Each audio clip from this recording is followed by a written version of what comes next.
Alors, Le Corbeau est un film important dans l'histoire, dans la carrière, dans l'histoire du cinéma français bien sûr, mais aussi dans la carrière d'Henri-Georges Clouzot, puisque c'est son deuxième long métrage en tant que réalisateur. Il avait été engagé par la Continentale, donc qui était une société à capitaux allemands mais implantée à Paris, et qui réalisait donc produisait des films français, qui a produit, je crois, à peu près une centaine de films pendant la période de l'occupation. Clouzot avait donc été directeur du département scénario, et c'est dans le cadre de la Continentale qu'il avait dirigé L'Assassin Vito 21, qui était un polar comique, brillant, mais pas aussi ambitieux que Le Corbeau. Donc là, il a les coups des franches. On peut s'étonner qu'il ait eu les coups des franches pour un film quand même aussi transgressif, il décide avec son scénariste Louis Chavance de s'inspirer d'une affaire qui avait eu lieu à Tulle en 1900, enfin au début des années 20, et qui était l'affaire des lettres anonymes de Tulle. Alors Louis Chavance avait déjà déposé un scénario dans les années 30 qui s'appelait L'œil du serpent, et sous le titre Le Corbeau, donc, Clouzot va construire un scénario diabolique, extrêmement pervers, extrêmement terrifiant, puisqu'il il met en scène, il ne s'agit pas de Tulle, le film tourné à Montfort-l'Amaury, mais il y a un petit carton au début qui nous dit une petite ville ici ou ailleurs. Dans cette petite ville, les lettres anonymes vont agir comme un révélateur, révélant les passions des uns et des autres, les secrets sexuels, les turpitudes, etc. C'est la première fois que Clouzot, si on peut dire, met les pieds dans le plat et donne à voir sa dimension d'homme anticonformiste, un peu anarchiste. Hein. Il avait été un parolier anarchisant pour Marianne Oswald dans les années 30.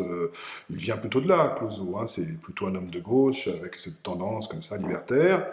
Il aime surtout, je crois, et c'était déjà d'ailleurs sensible dans les scénarios de ses premiers films, il aime mettre en scène le sexe. Je crois que c'est vraiment quelque chose qui est très nouveau chez lui. On ne voyait pas ça dans les films des années 30, à part peut-être un peu chez Edmond Téréville, qui est un cinéaste proche de Clouzot à bien des égards, même si moins talentueux. Déjà dans les films qu'il a écrits à la fin des années 30 et puis dans L'Assassin Vito 21 et encore plus dans Le Corbeau, je crois que c'est ça qui est peut-être le plus étonnant dans Le Corbeau, c'est qu'on raconte les histoires de coucherie, les histoires de femmes un peu légères jouées par Ginette Leclerc, et l'histoire surtout du médecin, hein, joué par Pierre Freinet, dont on raconte le passé d'avorteur, etc. Enfin, etc. On essaie de faire croire que, en tout cas. Donc il y a toute une thématique comme ça autour de choses dont on parlait évidemment pas du tout dans le cinéma de l'époque, l'avortement, mais aussi la drogue, hein, avec le personnage joué par Pierre Larquet, qui dit lui-même qu'il pratique, qu'il est accro à la morphine. Donc tout ça est vraiment assez étonnant si on y pense, si on repense à ce qu'était le climat moral pudibond de l'occupation, peut-être moins à Paris qu'à Vichy, bien sûr, mais enfin, qu'un film comme ça ait pu se tourner avec des acteurs connus, avec l'argent d'une société allemande, alors même que les Allemands avaient tout intérêt à ce que les lettres anonymes continuent de pleuvoir pour dénoncer des Juifs, et Dieu sait qu'elles ne manquaient pas de pleuvoir en ces années d'occupation. Enfin, tout ça, ça rend absolument invraisemblable qu'un film comme ça ait pu être réalisé, produit, sorti avec succès. À telle enseigne d'ailleurs que ça va très mal se terminer, puisque même si le film est un succès, il va hérisser la police d'occupation, mais il va hérisser encore plus les idéologues de la résistance, puisque le film, dès 1944, est dénoncé dans les lettres françaises clandestines, est dénoncé comme un film de propagande anti-française. On aurait pu croire que le film aurait été, au contraire, valorisé comme un film qui mettait en scène métaphoriquement la réalité terrifiante de la délation des Juifs par les bonnes petites gens de province. Ben non, on va dénoncer le film comme un film anti-français. On va raconter que le film aurait été exploité en Suisse sous le titre Une petite ville française, ce qui était totalement faux. Georges Sadaou, le grand critique communiste de l'époque, va vouer aux gémonies la propagande nazie que servirait selon lui Le Corbeau, etc. Quitte à retourner sa veste d'ailleurs par la suite. Donc voilà, le film va être pris un peu entre deux feux, entre évidemment la censure larvée moins grande qu'on a dit d'ailleurs de la période d'occupation, et la censure de l'après-guerre, qui va être tellement violente qu'en fait, Clouseau va passer devant la commission d'épuration et va être interdit de tourner pendant à peu près 3 ans. Il fera son retour qu'en 1947.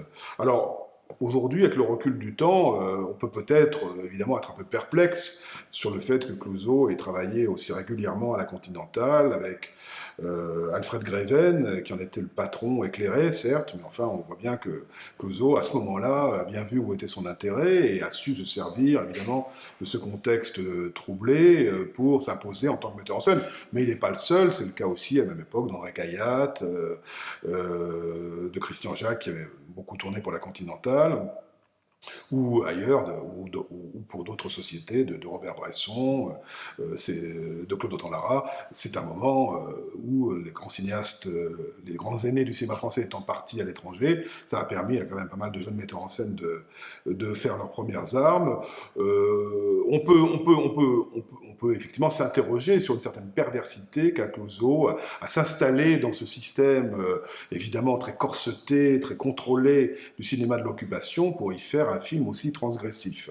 Mais je crois que ça signe dès le départ le personnage. C'est un pervers, hein, c'est vraiment quelqu'un qui aime à s'inscrire dans une structure comme ça, un peu sclérosante, un peu étouffante, un peu contraignante, pour y affirmer une liberté tendue. En tout cas, quoi qu'il en soit, le Corbeau reste vraiment un des chefs-d'œuvre du cinéma de l'occupation, à la fois par la force de son propos, par la violence des situations mises en scène, par la violence politique hein, de ce film qui nous raconte vraiment une certaine crapulerie de cette période de l'occupation comme aucun film n'a osé le faire alors. C'est un peu un retournement extraordinaire, c'est-à-dire qu'aujourd'hui on y voit comme n'ont pas su le faire les contemporains, on y voit un extraordinaire reflet de ce qu'a été le climat moral de cette époque. Et puis aussi, c'est un film admirable parce qu'il fait la jonction, sans doute, entre le grand art expressionniste allemand, dont se souviennent certaines des scènes les plus spectaculaires du film, notamment celle de l'enterrement, et puis le cinéma peut-être plus sec, plus nerveux, plus efficace, plus à l'américaine que va pratiquer Clouseau après la guerre.